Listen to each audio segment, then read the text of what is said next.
Welcome back to normal baseball. Today we got another will be. Today we got the Minnesota Twins. Let's get right into it.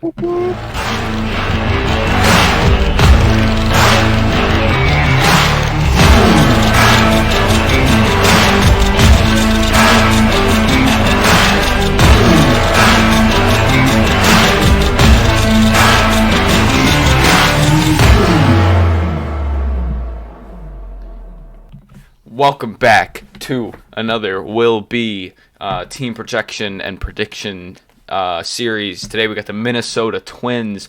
Big moves from the Twins this year. We all know the free agent they signed. They made some trades. Their team is looking dangerous, and we're here to talk about them. I'm Normal Dog, Alex. That's Lewis. And today, we're just gonna start pretty simply going over their additions. Trevor McGill, or my bad, not Trevor McGill. Dylan Bundy,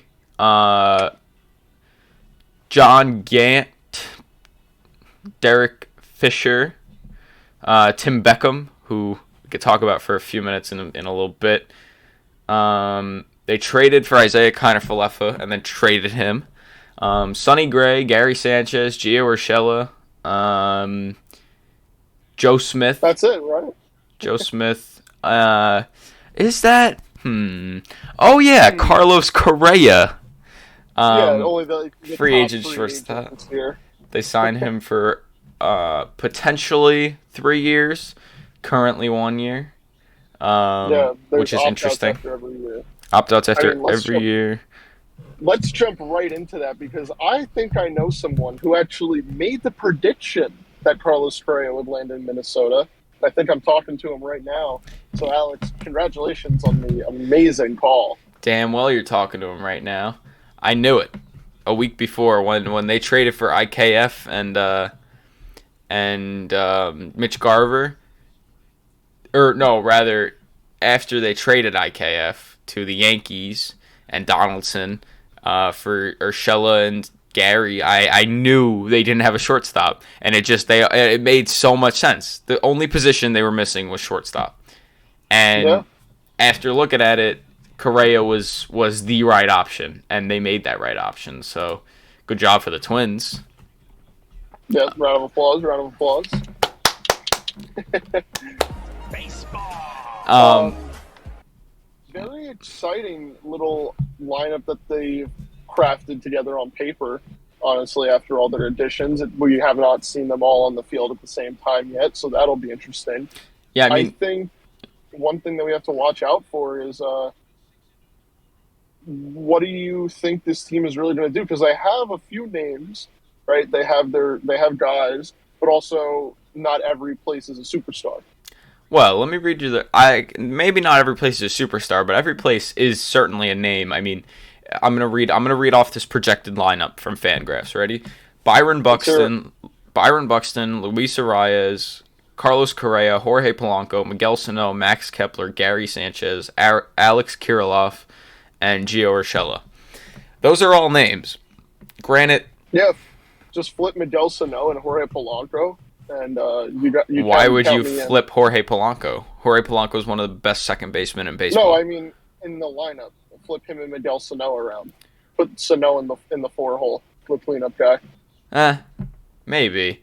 I'd put Polanco at second, Sano maybe at fourth, Arias fifth. You can mix up this lineup a lot. This is just a projected one that Fangraphs has. But yeah, they definitely have a lineup. It's a good lineup. It's a really good lineup. Granted, Gary Sanchez is not good. Future MVP Gary Sanchez. Maybe he could have a bounce. Spring training so far, he's not looking great. Maybe he did hit a double today though. But anyway, maybe he'll have a bounce back season. Miguel Sano, always good for power. Kepler, also always good for power recently. Kirilloff, a young guy. We'll see what he's got. Urshela's always good for just being there, and defensively is great. Correa is just a superstar. He's a stud. Good for everything. Good. And their bench isn't terrible either. I do want to talk about one thing I want to talk about before it's forgotten. Tim Beckham. He was a former number one overall pick from the Rays in 2008. He was suspended in 2019 because of PEDs. And he's hasn't played a major league game since. He tried coming back with the White Sox last year. It didn't work out. And now, just today, he hit a pimp job home run and bat flipped in a spring training game. Back on the roids. Good to see. I don't know. I'm not going to make any accusations, but he's fighting for a spot on the roster regardless. Yeah, that's always exciting. Internal competition definitely brings out the best in these guys in spring training. Yeah, obviously. A former number one overall pick, he wants to be playing. Yeah, I mean, if he was the number one overall pick, he was the number one overall pick for a reason. Sadly, he did make a wrong decision, get popped for steroids. Let's hope that he can have a comeback and really contribute to this Twins team that looks like they're trying to win. It does look like they're trying to win. I mean, not only have they done stuff on the hitting side, they've also done it on the pitching side. Adding guys like Sonny Gray, Dylan Bundy, Taylor Rogers is still in their bullpen from last year. I mean, they have guys on their pitching staff who can get it done. Yeah, 110%. I think if they're going to be successful this year, they're going to need their pitching staff to step up. Like I said, I just said it. There are some guys, but those guys need to perform in order for them to do well. Yeah, and I think that you're not going to get a World Series caliber rotation, obviously, out of these guys. But I think that they'll be good enough in a sort of very, very top-heavy AL Central that, we'll see them make a push for the playoffs, I hope. I'd like to see a push for the playoffs, especially with the expanded playoffs. They do have a better shot now. I mean, in theory, every team has a better shot now, but they definitely do have a better shot at making the playoffs because of the team they've built, not just because of the expansion. Yeah, even if there was no expanded playoffs, I think if you told me that the Twins would seek into the second wild card spot, would not be surprised.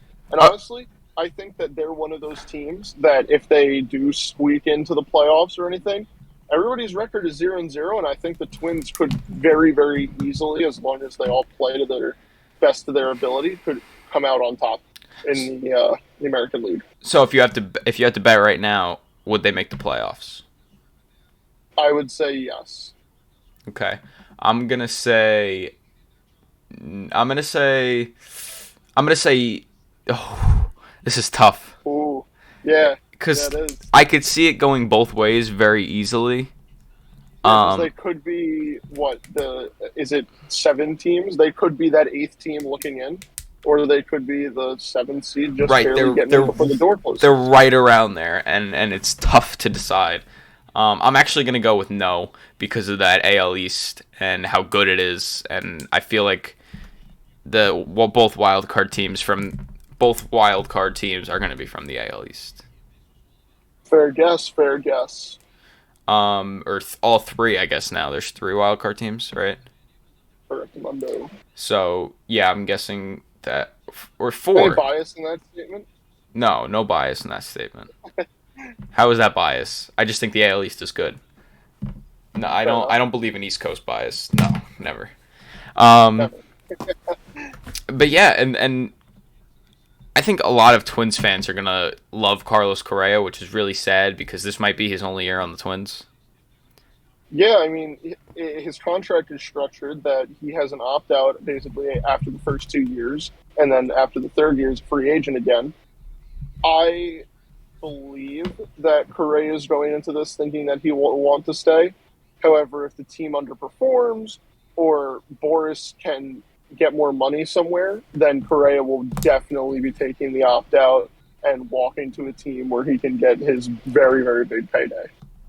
Yeah, because that opt-out is big, what's the word? Power from a player. And yeah. He could basically do whatever he wants because he's their prized possession now, and they want him to stay. Granted, if Carlos Correa wants him to go trade for somebody at the deadline, he can dangle that opt-out paperwork right in front of them and say, "Go do it, go do Yeah, I mean he's got that power with the caliber player he's been. And that's another thing. If they do think he's gonna opt out at some point, do they trade him mid-season if things aren't going as planned? Oh my God. That would be, I think that would be the biggest trade package I've ever seen in baseball. It'd be, It it'd would be have to be. it'd be a lot of young guys probably. It would be a lot of young guys, probably centered by a top 10 pick, if I had to guess. A top 10 draft prospect, I'm sorry. Yeah, I was gonna say they And don't trade picks. you would see like international money even involved. You would probably see one major leaguer going back to the Twins. But we'll see. I think that if the Twins miss the playoffs, Carlos Correa takes the opt out. I think if they get into the wild card, he's not going to take the opt out.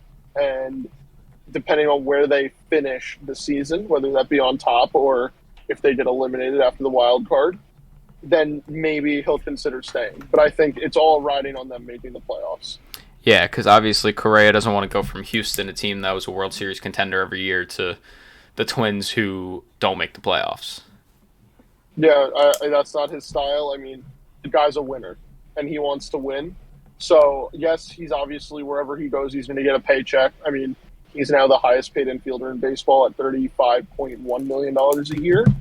But, you know, that he could very easily get that money from 29 other teams. It's just a matter of, you know, will the Twins contend or will they be the Twins of last year and really kind of flunk? I hope they're not the Twins of last year just for entertainment purposes. And yeah, I mean, him and Buxton in that lineup is just going to be electric. Yeah, Buxton's another guy I wanted to talk about. I mean, stinks what happened to him last year. He played 61 games and had a 4.5 WAR. Yeah, which is insane. He can do it. It's insane. Like I said, he's derailed by a bunch of injuries, hand injuries, any injury you can think of probably. But I mean, in 61 games, he batted .306 and had a 1 OPS, 1 dot OPS. I mean, that's pretty good. 19 home runs in 61 games. Definitely a guy that if he stays healthy, no reason as to why he's not in an MVP conversation this year. If he is able to maintain what he did last year, he can really. He's damn near a perfect five-tool player between his speed, his I'd arm say he's power, there. his hitting. Yeah, I mean he's there. It's just a matter of how much will the Twins get out of him. Right, and hopefully it's an entire season. Amen. Especially with that roster. Yeah, I mean, like I said, their pitching isn't terrible. They got some guys. Their bullpen is pretty decent, just from like a first glance kind of thing. I do worry about their rotation. Sonny Gray had a good year, but Dylan Bundy, Bailey Ober, Joe Ryan, and Lewis Thorpe.